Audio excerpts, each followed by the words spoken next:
paz do Senhor, queridos irmãos, chegamos no nosso quinto dia do jejum que estamos proclamando já desde o dia 6 e que vai até o dia 16. Eu sou o apóstolo Márcio e te convido a ficar até o final desse vídeo para continuarmos vendo o jejum que agrada a Deus.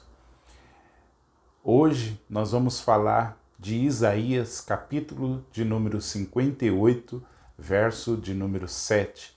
Lembrando que Isaías 58, dos versos 3 a 8, vai falar do jejum que agrada ao Senhor, daquilo que Ele espera de nós quando estamos jejuando. Então vamos ler Isaías 58, versículo de número 7. Isaías 58, versículo de número 7, que diz assim: Porventura, não é também que repartas o teu pão com o faminto, e recolhas em casa os pobres abandonados, e quando vires o nu, o cubras e não te esconda deles? Queridos, o jejum que agrada a Deus, como nós temos falado, é o jejum que tem como foco Deus. Por quê? Porque quando nós nos livramos daquilo que nos escraviza, do pecado, automaticamente nós estamos focando a Deus porque queremos santidade. Mas, como a gente também tem dito, esse jejum ele não tem que estar focado só em nós, mas ele tem que estar focado no próximo. Então hoje nós lemos aqui que o jejum que agrada a Deus é aquele que faz com que nós coloquemos os olhos no nosso próximo para ver a necessidade dele. Sabemos que a necessidade é muito grande nos dias de hoje. E quando a palavra de Deus diz em Isaías 58, verso de número 7, que o jejum que agrada a Deus é que nós possamos dar alimento àquele que está faminto, cobrir o que está nu e dar casa para aquele que está sem uma moradia, eu posso entender aqui que o jejum que agrada a Deus é o jejum que nós colocamos os olhos na necessidade das pessoas ao nosso redor. Quando estamos jejuando, não podemos estar focados só em nós, mas também devemos estar focados no nosso próximo. Devemos estar focados nas necessidades daqueles que estão próximos de nós. Nós vivemos dias de muito egoísmo, dias em que as pessoas estão muito centradas em si, dias em que nós só ouvimos eu. Então, o jejum que agrada a Deus é o jejum que quebra o eu e faz com que nós possamos olhar para aqueles que estão próximos de nós e estão padecendo por necessidade. Se você for estudar a história da igreja, você vai descobrir que em muitos momentos de períodos da história, os cristãos jejuavam e eles pegavam aqueles alimentos que eles consumiriam naquele dia e eles davam aos pobres, eles davam ao próximo. Você vai ver também que muitas vezes eles jejuavam para poder economizar dinheiro, para poder suprir a necessidade do próximo. Você vai ver que os pais da igreja, a Didaquê, que é um escrito antigo, um antigo catecismo da igreja do primeiro século, vai falar muito sobre essa questão do jejum e de ouvir e ver a necessidade daqueles que estão ao redor. Por isso, no dia de hoje, o jejum que estamos fazendo, ele não pode estar só centrado em mim e em você, mas ele tem que estar centrado naqueles que estão padecendo por necessidade ao nosso redor. Eu quero deixar aqui de forma muito rápida 4 lições que esse versículo nos ensina. Primeiro, o jejum que agrada a Deus é aquele que é voltado para o próximo. Segundo, reconhecer a bênção de Deus na minha vida. O jejum que agrada a Deus é o jejum que reconhece que Deus tem nos abençoado. Terceiro, reconhecer que a bênção de Deus em minha vida tem um propósito, que é abençoar outras pessoas. Nós vivemos também dias em que as pessoas estão tão egoístas que, mesmo buscando a Deus, elas pensam em buscar a Deus para si próprio. Elas pensam em buscar a Deus para adquirir mais e mais e mais riquezas. Mas o jejum que agrada a Deus é o jejum que reconhece a bênção de Deus, mas reconhece também que essa bênção, ela não pode ficar parada em você. Ela tem que ser para ser uma bênção.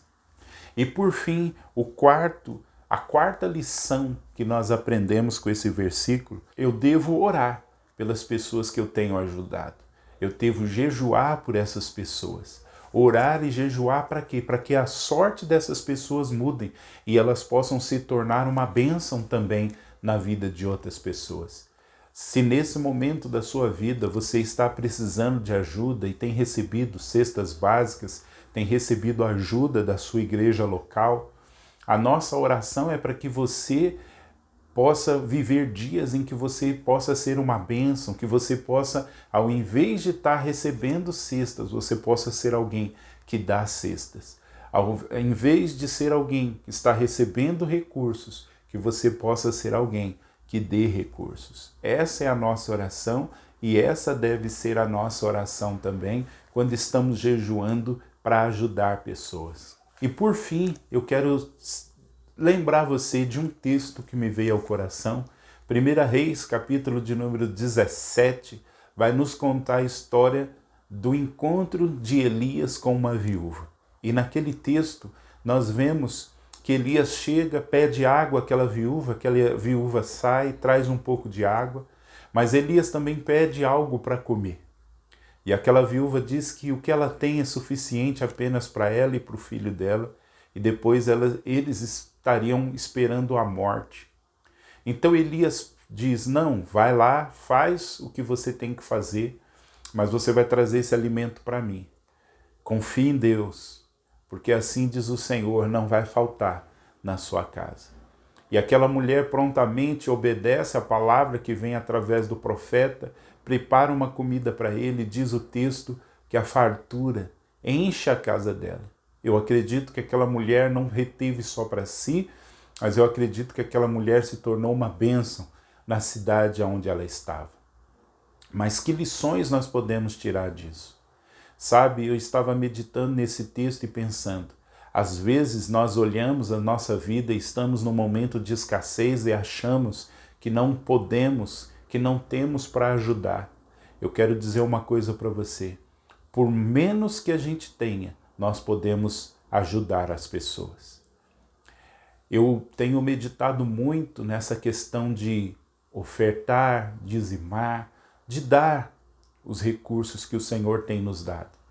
E esses dias eu ouvi um homem de Deus dizendo que Deus não vê o quanto você dá, mas Deus vê o quanto sobra para você. Porque é muito fácil, querido, se aquela viúva fosse dona de um restaurante que tivesse bombando e ela dizer para o profeta, olha, vem comer no meu restaurante e fique em paz que o tempo que você tiver na cidade, você vai se alimentar no meu restaurante, café da manhã, almoço, café da tarde, janta, e você não precisa se preocupar.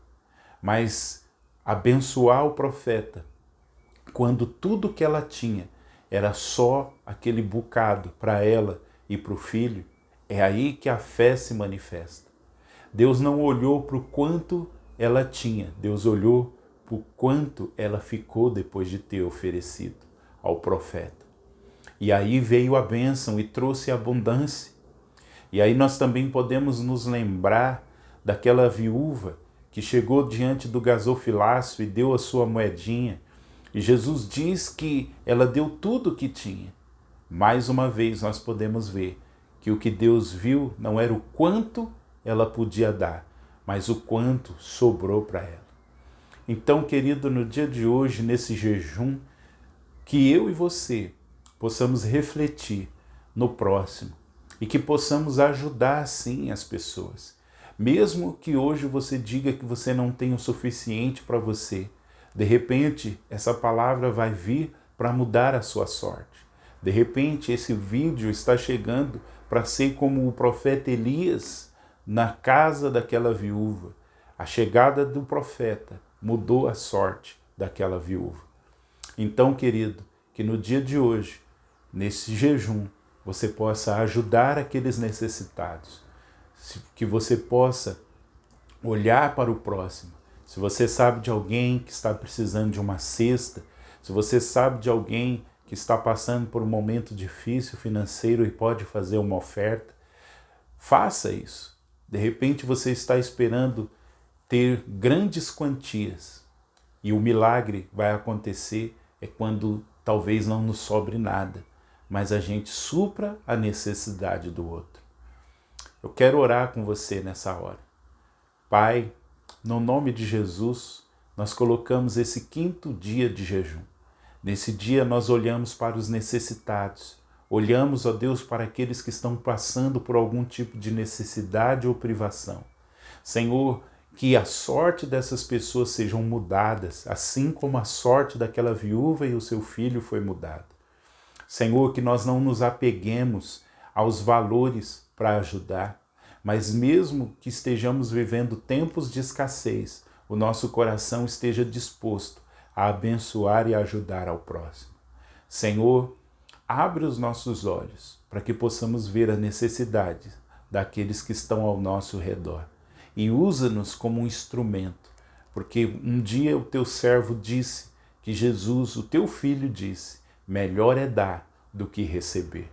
Senhor, se há alguém que nesse momento está sofrendo, está passando por dificuldades financeiras, Senhor, muda a sorte para que ele possa ser um abençoador.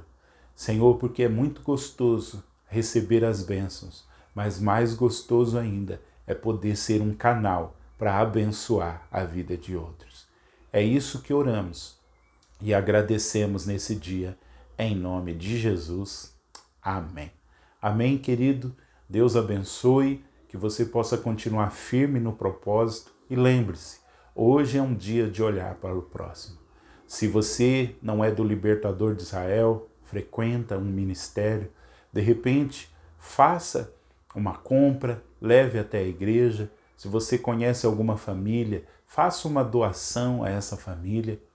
Se você não comprar produtos, de repente no próximo culto, faça uma oferta, escreva no envelope que é destinado à assistência social da igreja onde você congrega, porque vidas vão ser tocadas, vidas vão ser abençoadas. De repente tem alguém que está orando nesse exato momento, clamando a Deus, porque segunda vai vencer uma conta e você pode ser um canal de bênção, você pode ser um canal para suprir a necessidade dessa pessoa. Que o Senhor te abençoe e te guarde, que o Senhor faça resplandecer o seu rosto sobre ti, que o Senhor tenha misericórdia de ti e que sobre ti o Senhor levante o seu rosto e te dê a paz em nome de Jesus. Amém.